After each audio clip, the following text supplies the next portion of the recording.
Hai semua, Assalamualaikum dan salam sejahtera.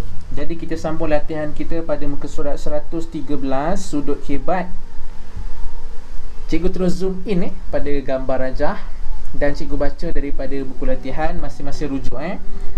Rajah di sebelah menunjukkan graf laju masa bagi pergerakan kereta Encik Hasim dalam tempoh 1 jam. Diberi kereta Encik Hasim memerlukan 1 liter petrol untuk bergerak sejauh 16 km dengan kelajuan 80 km per jam.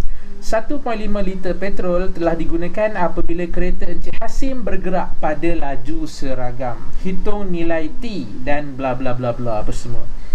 Okey, baik. Dia kata apa? 1.5 liter petrol telah digunakan apabila kereta Encik Hasim bergerak dengan laju seragam. Laju seragam yang mana? Katakanlah cikgu tandakan A, B dan C pada kita punya graf ni. Jadi laju seragam tu maksudnya graf yang melintang, yang mendatar ni, betul tak? Graf BC ni. Dan dia kata dia perlukan 1.5 liter petrol. Pada masa yang sama kita dah tahu dah 1 liter kita akan dapat 16 km. Dia boleh pergi sejauh 16 km dengan 1 liter petrol. Encik Hasim ni dia menggunakan 1.5 liter petrol. Jadi rasanya berapa kilometer dia boleh capai? So dia akan jadi 1.5 darabkan dengan 16. Betul tak?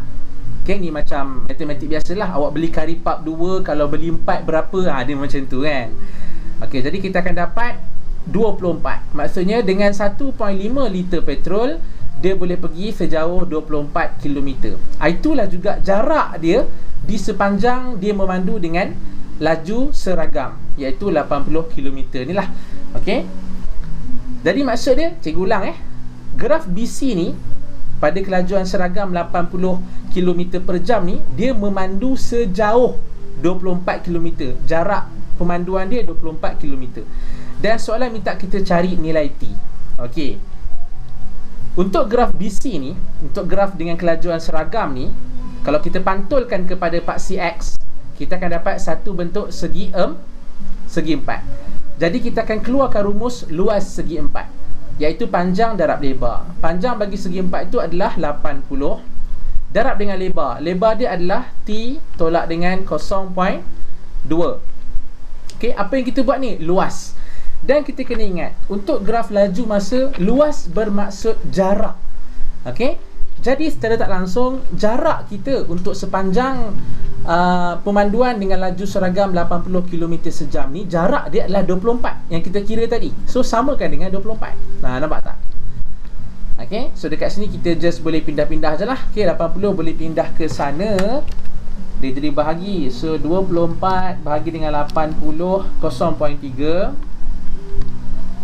Okey, so sini T tolak 0.2. Jadi T samalah juga dengan 0.3 tolak 0.3 tambah 0.2. Ni pindah ditambah kan. So kita akan dapat 0.5. Jadi T ni apa? T ni mewakili masa dalam jam. Betul tak? H ni hour, mana kata jam lah.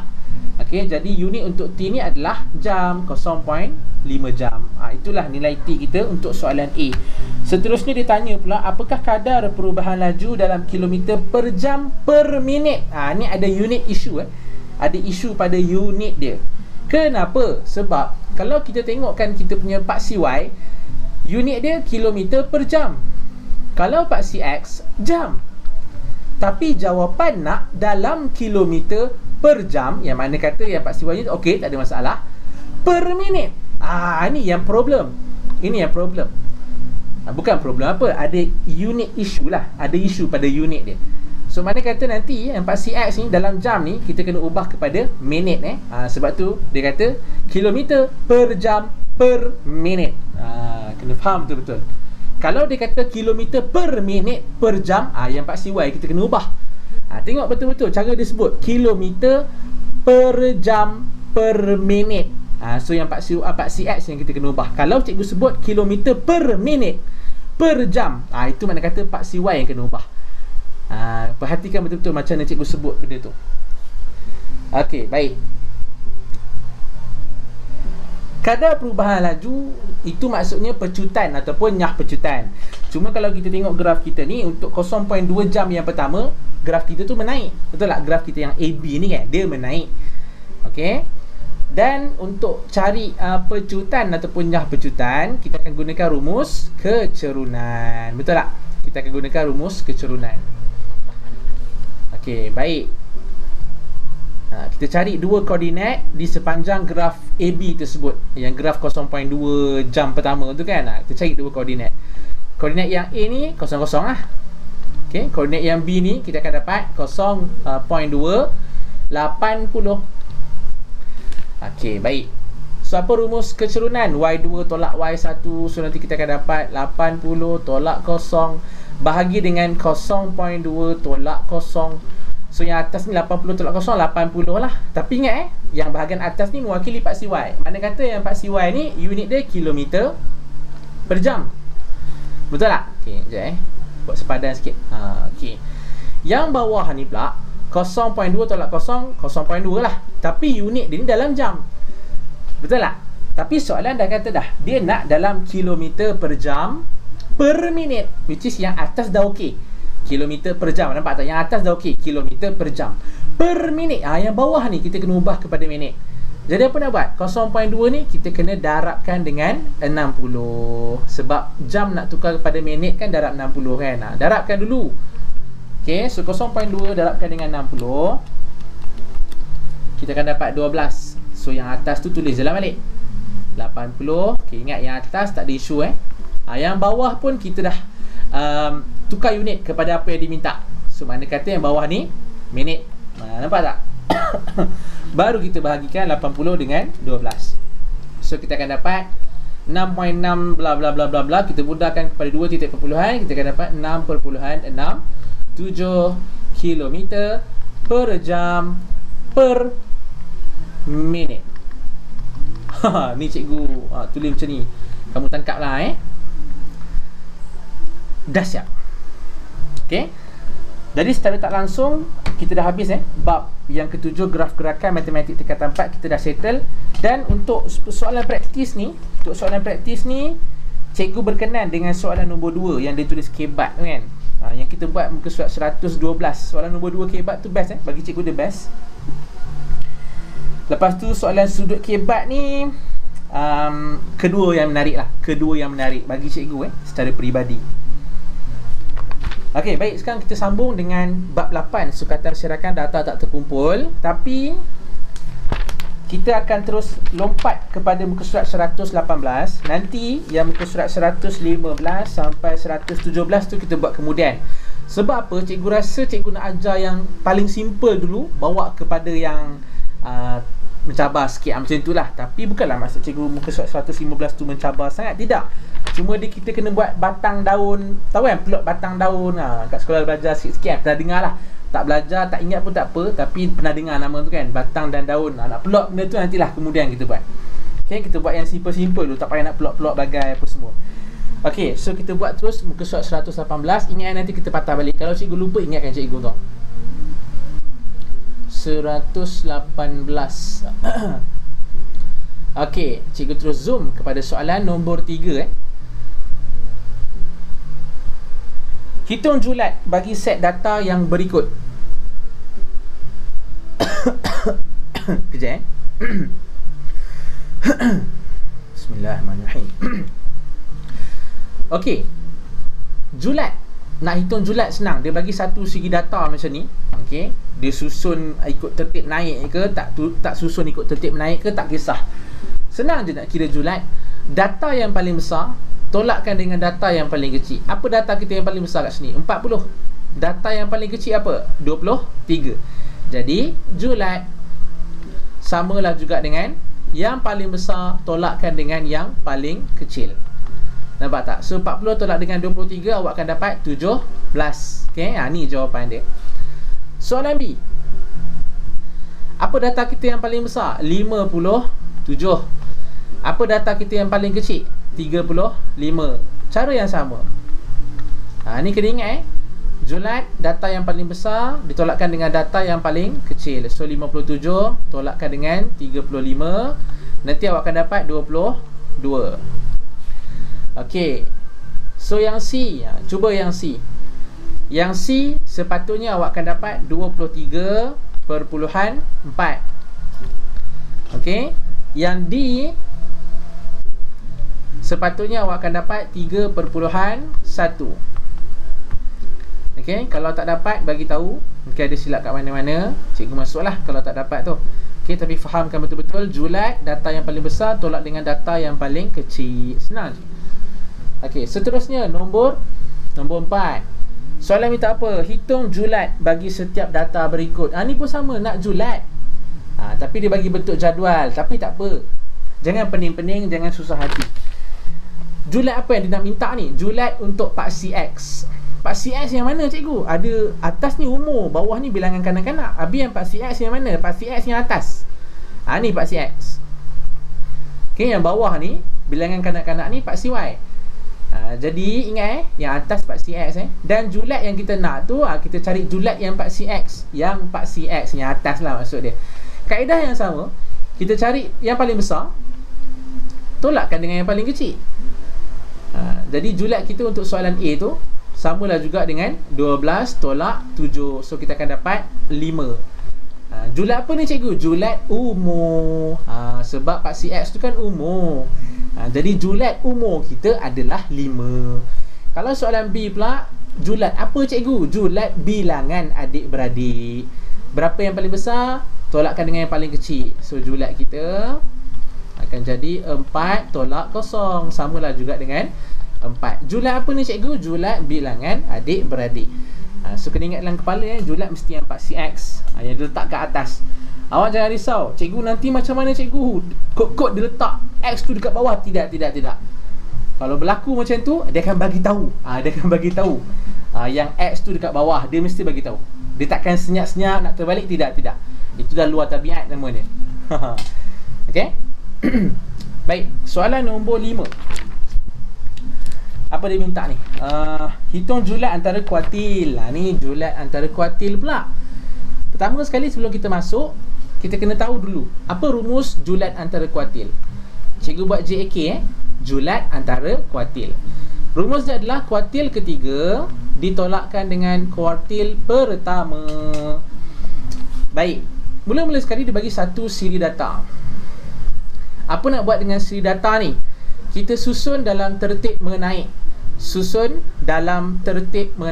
mula-mula kita ada 9. Lepas tu kita ada 17. Lepas tu kita ada 25. Lepas tu kita ada 29. Lepas tu kita ada 35. Lepas tu kita ada 40. Dan yang terakhir kita ada 43. Okey. Dah susun dalam tertib yang menaik, kita cari dulu median dia. Median tu apa pula cikgu? Median tu adalah nombor yang duduk dekat tengah-tengah. Ingat, lepas dah susun tertib menaik, cari nombor yang duduk dekat tengah-tengah. Okey, so bahagikanlah sama rata sebelah kiri dengan sebelah kanan. Nanti awak akan nampak nombor yang duduk kat tengah-tengah adalah 29. Betul tak? 29 ni adalah kita punya median. Okey, sekarang dah tahu median, baru kita boleh cari kuartil pertama dan kuartil ketiga. Kuartil pertama, dia akan berada di antara siri data sebelum median. Makna kata, dia boleh berada di sini. Nampak tak? Dia akan berada pada siri data sebelum median. Jadi apa data-data kita sebelum median tu? 9, 17, 25. Habis kuartil pertama yang mana cikgu? Yang tengah-tengah juga. Yang tengah-tengah. Okey. Jadi tengah-tengah apa dia? 17. Betul tak? Untuk 3 nombor ni tengah-tengah dia 17. Betul lah. Jadi 17 ni lah kita punya kuartil pertama. Kalau kuartil ketiga pula, dia akan berada di antara siri data selepas median. Ingat ni median kita 29. Jadi siri data selepas dia semua ni lah 35, 40, 43. Jadi kuartil ketiga yang mana? Yang tengah-tengah. 35, 40 dengan 43. Siapa duduk tengah-tengah? 40. 40 ni lah kita punya kuartil ketiga. Dah tahu kuartil pertama, dah tahu kuartil ketiga, masuk kat rumus tadi. Apa dia? Jak tadi, julat antara kuartil. Kuartil ketiga 40 tolak kuartil pertama 17.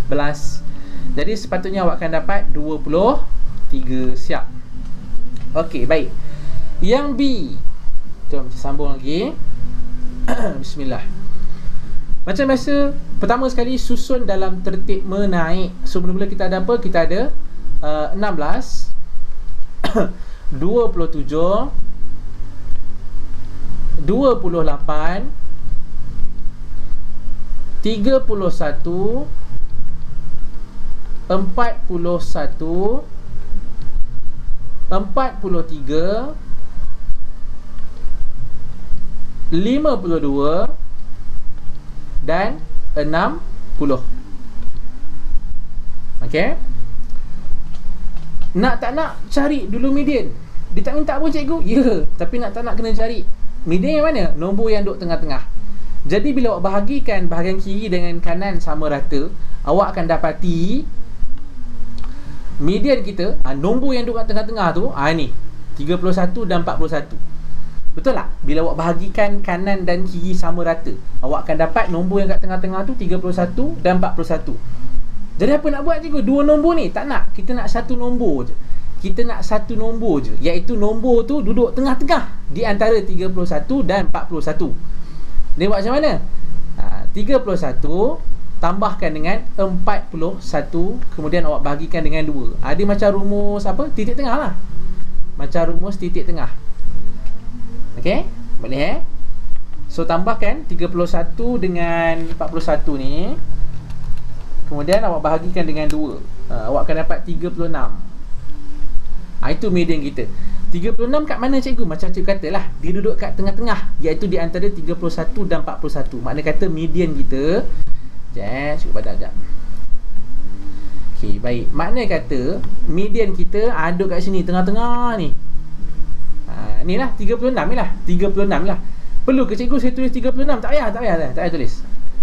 Cuma nak bagi tahu je. Median kita duduk kat situ sebenarnya. Okey, apa nilai dia? 36. Okey. Dah tahu median, kita cari kita punya kuartil yang pertama.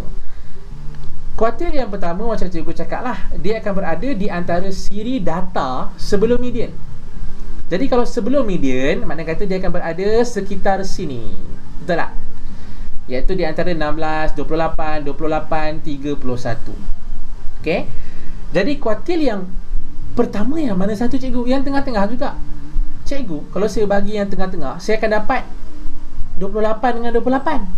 Macam mana cikgu? Kaedah yang sama macam kita buat median tadi. Makna kata kita akan tambahkan dan kita akan bahagikan dengan 2. Jadi makna kata kuartil yang pertama samalah juga dengan 28 tambah 28 bahagi 2. So nanti awak akan dapat 28 jugalah.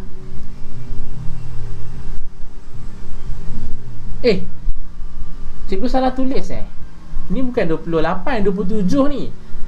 Aduh, 27 cikgu salah tulis ni. Sorry, maafkan cikgu.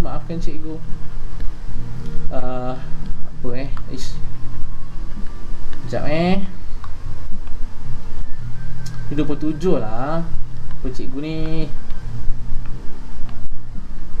Okey. So tengok kuartil pertama dia akan berada di antara 16, 27, 28, 31. Tapi yang mana satu yang tengah-tengah? So kalau tengah-tengah, makna kata dia di antara 27 dengan 28. Betul tak kat sini kan? Nombor kat tengah-tengah yang ni. Okey. So apa nak buat? Tambahkan. So kuartil pertama sama dengan 27 tambah dengan 28, kemudian kita bahagikan dengan 2. So nanti awak akan dapat 27.5. Jadi makna kata kuartil pertama kita 27.5. 27.5 tu kat mana cikgu? Macam cikgu katalah, di tengah-tengah ni kan, di antara 27 dengan 28. So makna kata dia duduk kat sini, tengah-tengah macam ni. Okey. Baik, seterusnya kuartil yang ketiga. Dia akan berada pada siri data selepas median. Okey, makna kata dia akan duduk kat sini Okey, yang mana satu cikgu? Tengah-tengah. Jadi kalau tengah-tengah tu, kalau saya bahagi kiri kanan sama rata, saya akan dapat tengah-tengah tu 2 nombor ni cikgu. Tak nak 2 nombor, kita nak 1 nombor je. So apa nak buat dengan 43 dengan 52 tu? Tambahkan dan kita bahagikan dengan 2. Okay, so sepatutnya awak akan dapat 47.5. Ni kuartil ketiga kita. Maksudnya 47.5 tu dekat mana? Dekat sini, di antara 43 dan 52 tu. Okay, jadi dah boleh cari dah kita punya jak ataupun julat antara kuartil. Kuartil ketiga 47.5 tolakkan dengan kuartil pertama 27.5.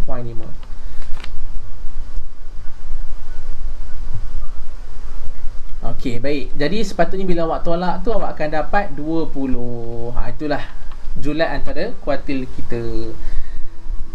Okey, untuk yang C, yang ni cikgu kena masuk sebab dia ada beza-beza sikit. Tapi kaedah dia sama, konsep dia sama je. Cuma cikgu masuk jugalah, takut ada yang lost ke apa kan. Okey, step yang pertama tak ada perubahan, iaitu kita akan susun dalam tertib yang menaik. Okey, so mula-mula kita ada 29 pula, 2.9. Kemudian kita ada 3.2. Kemudian kita ada 3.6. Kemudian kita ada 3.8 dua kali 3.8 tu dua kali. Kemudian kita ada 3.9.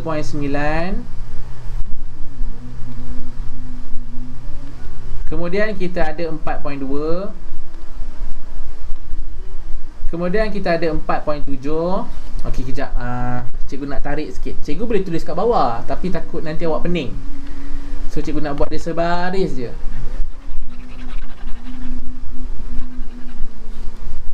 Sekejap bagi cikgu masa sikit.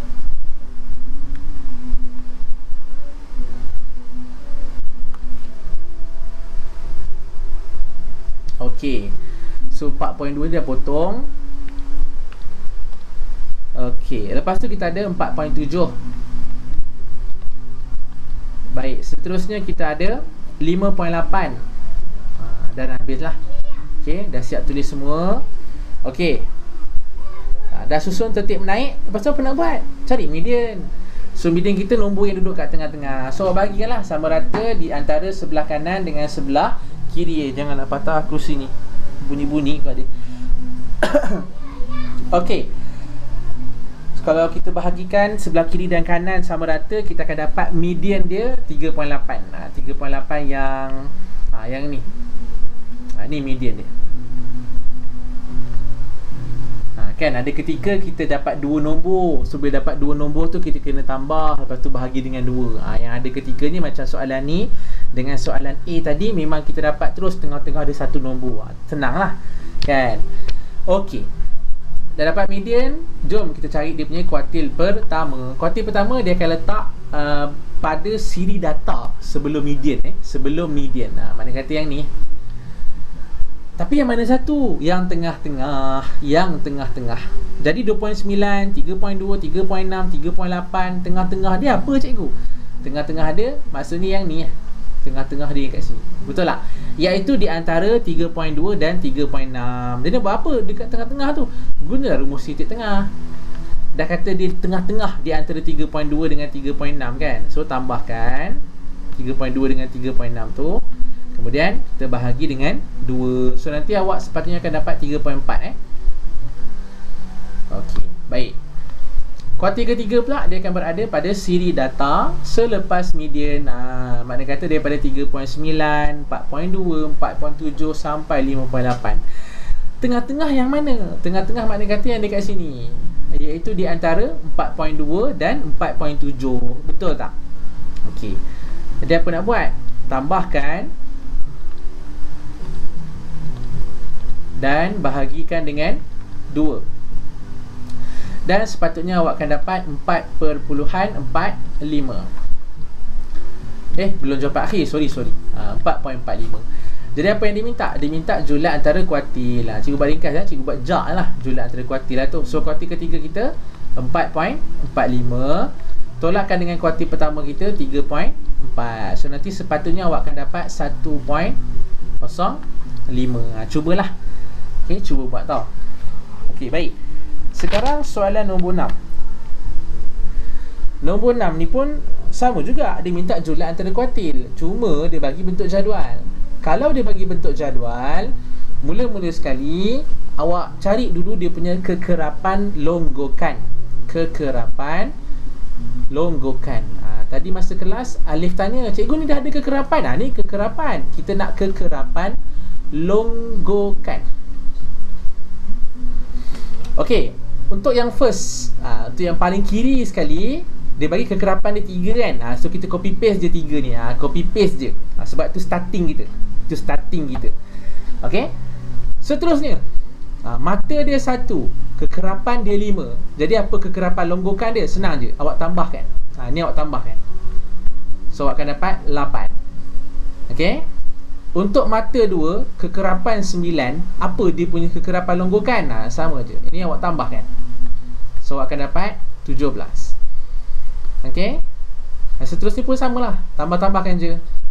6, 7, so 23. Ni awak akan dapat 24.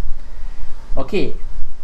Ini sebagai input tambahan. Ini sebagai input tambahan. Cikgu, apa yang dimaksudkan dengan kekerapan longgokan 3? Maksudnya 1 hingga 3. Itu nombor-nombor dia. Apa yang dimaksudkan dengan kekerapan longgokan 8? Maksudnya 4 sampai 8. Cikgu, kenapa 4? Kenapa tak 5 ke? Kenapa tak 6 sampai 8 ke? Sebab sini kan 1 sampai 3. Jadi selepas 3 mestilah 4. Sebab tu dia akan start dengan 4.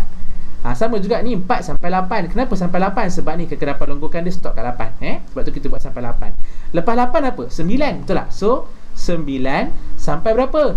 17. Sampai 17. Yang kat sini pula 18 sampai 23. Okey, dan yang terakhir 24. Faham ke ni?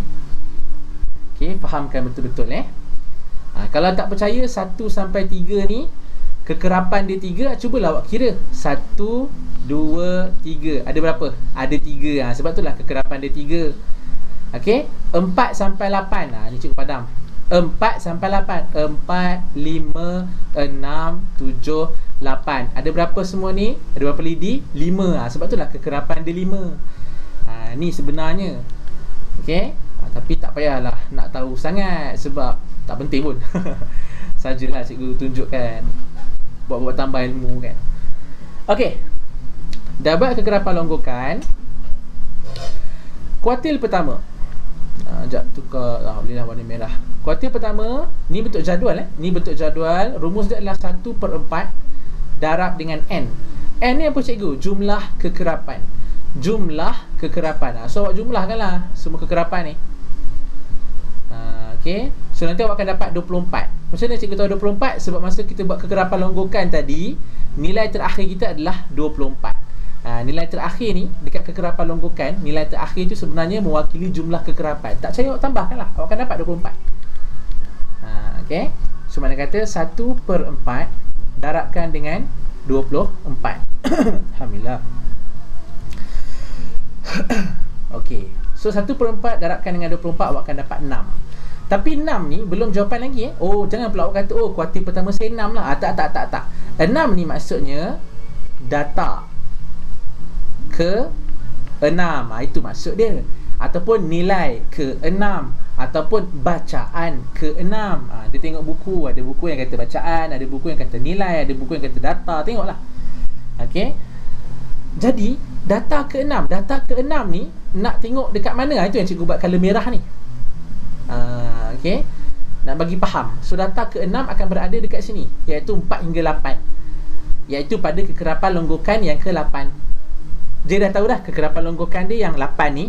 So cuba tengok dia punya kepala. Kepala dia yang mana? Yang 4cx. Maknanya kata kuartil pertama kita adalah 1.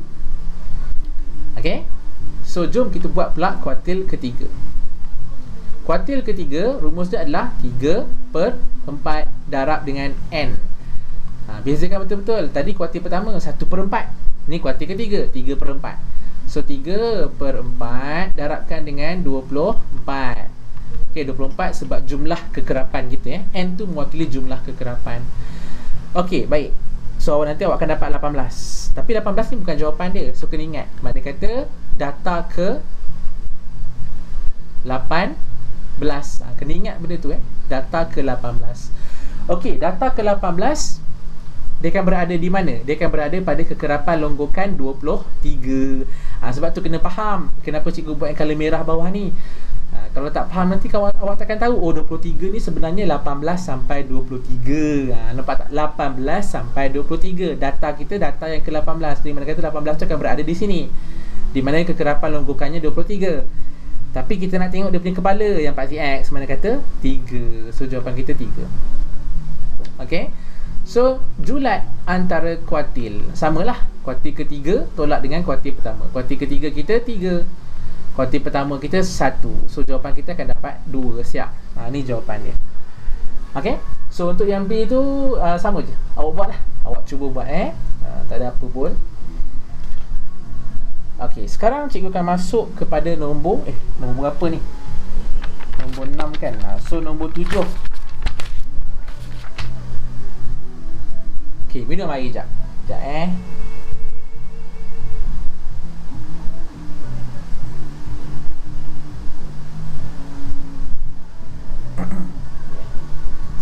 Alhamdulillah.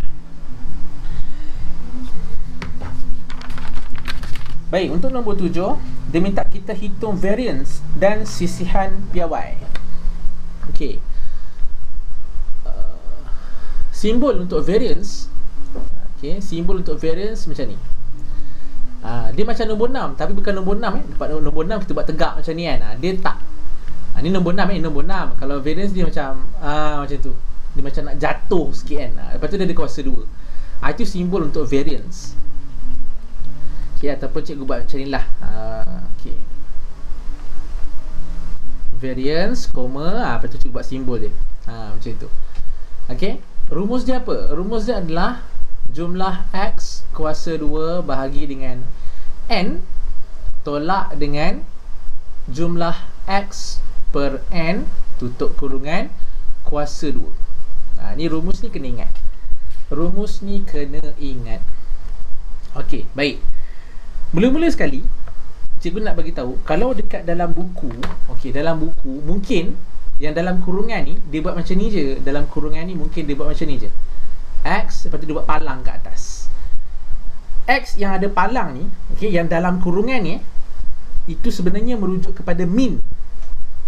Itu merujuk pada min sebenarnya. Ataupun cikgu buat macam ni, min, ni simbol dia, X palang. Rumus untuk min apa yang cikgu tulis tadi sebelum cikgu padam tu? Jumlah X bahagi dengan N. So sekarang cikgu nak cari min dulu lah, senang cerita. Cikgu cari min dulu, senang nanti nak masuk dekat rumus variance ni, senang nanti. Jumlah X, maksudnya tambahkanlah semua ni. Tambahkan semua ni 142 tambahkan dengan 144, tambah sampai habis. Cikgu perlu ke saya susun tertib menaik apa semua? Tak payah. Tertib menaik tu untuk cari median, kuartil pertama, kuartil ketiga, itu pun dalam bentuk siri data. Tapi kalau bentuk jadual, tak payah pun kita nak susun tertib menaik apa semua kan.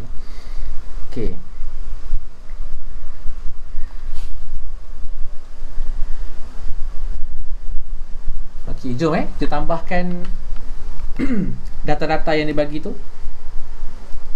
142 tambah 144. Kalau kat skema jawapan dia buat cara satu lagi. Dia ada 2 rumus sebenarnya nak kira variance ni, tapi cara yang satu lagi tu dia pening sikit. Bukan pening apa, kalau kamu nak belajar okey je, tapi cikgu sendiri pun cikgu suka rumus yang ni, tak suka rumus satu lagi.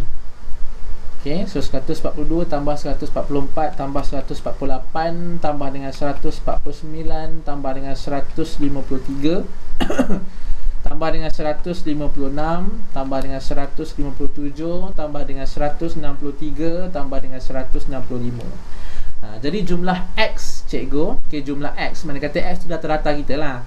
Cikgu akan dapat 1377 bahagi dengan N. N ni merujuk kepada bilangan data. So berapa data kita? 1, 2, 3, 4, 5, 6, 7, 8, 9. So kita ada 9 data. 1377 bahagi dengan 9, kita akan dapat 153.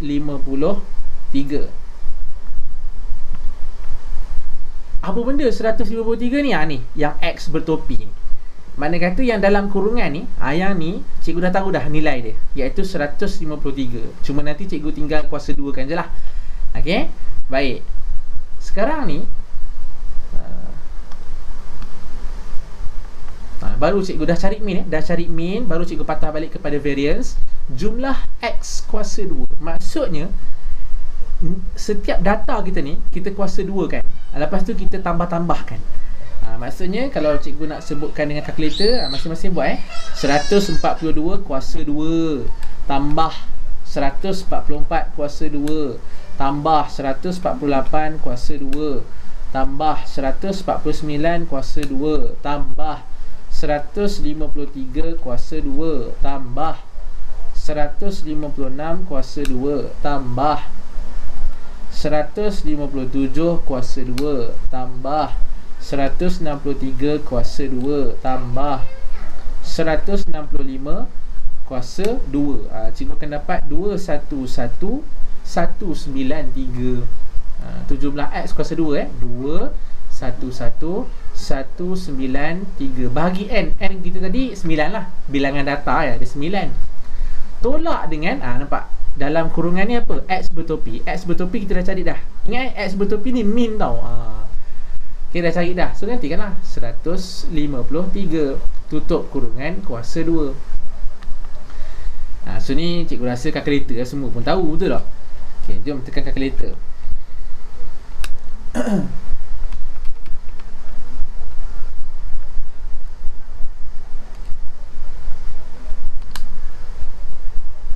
Okey, baik. So jawapan akhir cikgu akan dapat 56.8888. Dia panjang 88 bla bla bla apa semua. Kalau cikgu mudahkan kepada 2 titik perpuluhan, cikgu akan dapat 56.89. Ini variance kita. Ini variance kita. Tapi soalan minta satu lagi. Apa dia? Sisihan piawai. Jadi kalau sisihan piawai, ni cikgu padang, bawah ni cikgu padang. Okey, sisi is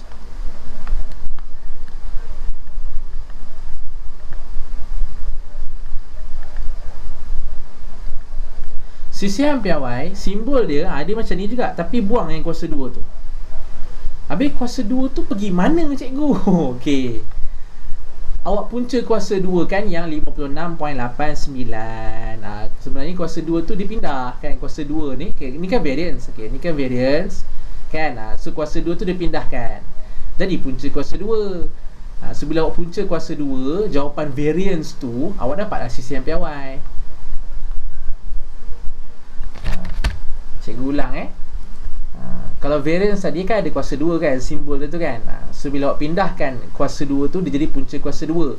Jadi sebenarnya bila awak punca kuasa 2 kan, nilai variance tadi yang 56.89, itulah awak punya sisihan piawai. Tekan kalkulator 56.89. Kita akan dapat 7.54 bla bla bla bla bla. Kita ambil je 2 titik perpuluhan, so kita akan dapat 7.54 siap.